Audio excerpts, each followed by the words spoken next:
Hi everyone welcome to my YouTube channel. आज आम एक नुआ टॉपिक उपरे आलोचना करिबा। टॉपिक टी हेउची इंग्राजी रे कथावार्ता बा स्पोकन इंग्लिश। समस्ते चाहती इंग्राजी शिखिबा पई, इंग्राजी रे कथावार्ता हेबा पई। समस्तंक पाखरे यथेष्ट दक्षता थाए, हेले सठिक वे न थाए एवं सठिक गाइडेंस न थाए। तेबे आपण माने भाबुथिबे इंग्राजी शिखिबे किपरि, सठिक वे कौन, सठिक गाइडेंस कौन, इंग्राजी रे कथावार्ता केमिति करिवे। भाबंतुनी ये समस्त विषय मु आपण मानकु शिखेइबी। प्रथमे देखंतु इंग्राजी को आमे ओलोटा वे रे शिखु केमिति। ओडिया भाषा को अनुध्यान करंतु। छोट पिलाटीए प्रथमे कथावार्ता शिखि थाए, तापरे ओ आ बा वर्ण सब शिखि थाए, तापरे वाक्य लेखिबा शिखि थाए, तापरे सभा शेषरे से व्याकरण शिखि थाए। मात्र इंग्राजी रे तार ओलटा ही थाए।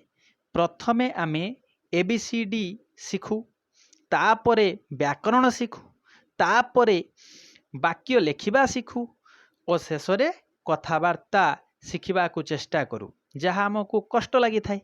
आसंतु सही कष्ट को दूर करिबा एवं इंग्राजी रे कथावार्ता शिखिबा। किंतु मोर दुईटी कंडीशंस रही। जदि आपण माने सही कंडीशंस को पालन करिवे तेबे निश्चित सफलता पाइबे। फास्ट कंडीशन से होची आपण माने प्रत्येक दिन इंग्राजी पाई, केवल इंग्राजी पाई 1 घंटा समय देबे। कारण कौनसी सफलता बा कौनसी शिक्षा बिना परिश्रम रे हुए नहीं। तेणु इंग्राजी पाई एही 1 घंटा केमिति पढ़िबे, केमिति तार ट्रिक रही, ताहा मु नेक्स्ट क्लास रे कहिबी। सेकंड कंडीशन टी हेउची आपण माने मोर प्रत्येक क्लास रो वीडियो को निश्चय देखिबे। कारण कन्वर्सेशन, रीडिंग, वे एवं ट्रिक केमिति होई थाए ताहा मु प्रत्येक क्लास रे सिखेइबी। आसंतु वर्तमान आरंभ करिबा आजिर spoken English class.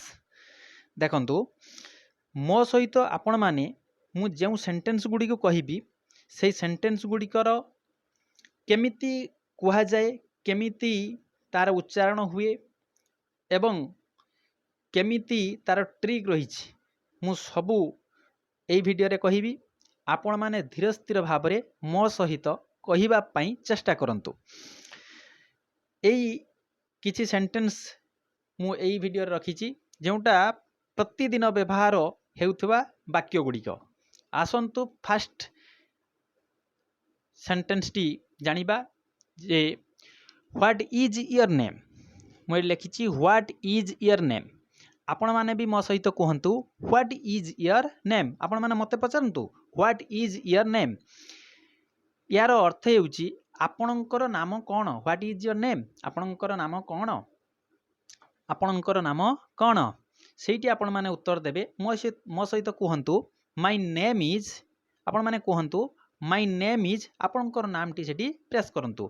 My name is कहि सारिबा परे आपणकर नाम जहा हिथिबो सेठी आपण नाम टी को पुट करिवे बा कहिवे सहित। ताले नेक्स्ट आउ थरे मु कहूची, आपण माने कहंतु माय नेम इज राम। आपण सही नाम टी को कहंतु माय नेम इज अमुक।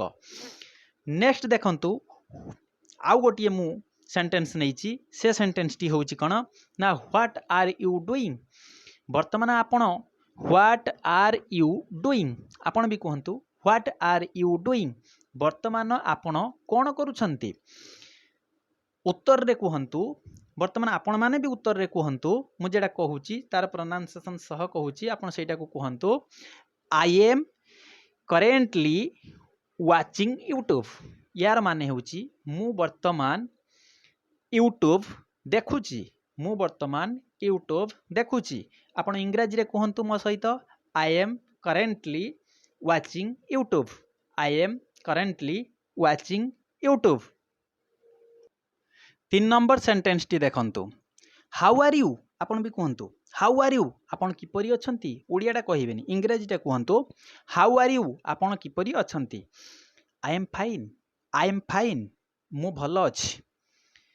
देखंतु हाउ आर यू, आपण इंग्राजी रे पचारिबे जहा को देखा हला तांको सहित जदि आपण इंग्राजी रे कथा हेबा चाहंती ताकू आपण पचारि परिबे आपण किपरि अछंती जेमिति नॉर्मली आमे ओडिया रे पचारू ठीक सही परी इंग्राजी रे मध्य पचारि परिबे हाउ आर यू आपण किपरि अछंती आई एम फाइन से उत्तर देबे आई एम फाइन मु आपण मानकु पचारुची हाउ आर यू आपण माने किपरि अछंती आपण माने मो सहित उत्तर देंतु I am fine I am fine next 4 number sentence को देखंतु what is the time now वर्तमान समय कतटा वर्तमान समय केतटा what is the time now उत्तर रे आसीबो इट इज 8:30 नाउ यार माने हेउची इट इज 8:30 नाउ वर्तमान 8:30 बाजिछि वर्तमान 8:30 बाजिछि इट इज 8:30